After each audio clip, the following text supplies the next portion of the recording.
The Joshua of our generation, he will deliver us from the hands of Zvigananda. Zarabina mashoko kudatoka pangwa ino pamusoro paVP Constant Chiwenga. People, they're embracing him. People vakuya pangwa ino vachimutenda vachimuti yes, VP Constant Chiwenga angafesa machallenges ari kufesa inkwava criticism kana kutukwa kana kuita sei even kusidelineiwa.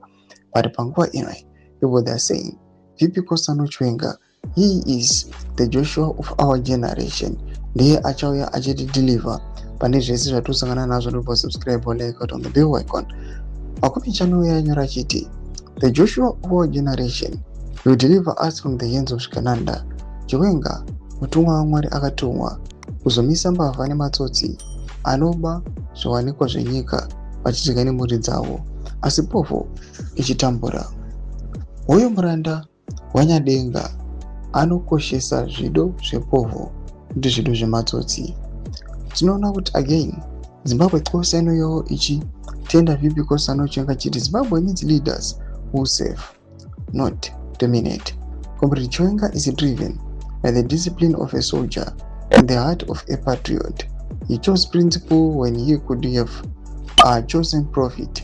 He is a gentleman who knows that a nation is built on sacrifice, not on state capture. Ndo mashwaruya panguva ino achipraisa VP Constant Chiwenga pamusoro peunyanzvi hwavo aiwa hwavanobata basa ravo. Panguva ino achitendwa zvinzi VP Constant Chiwenga ndiye the man, is the real man.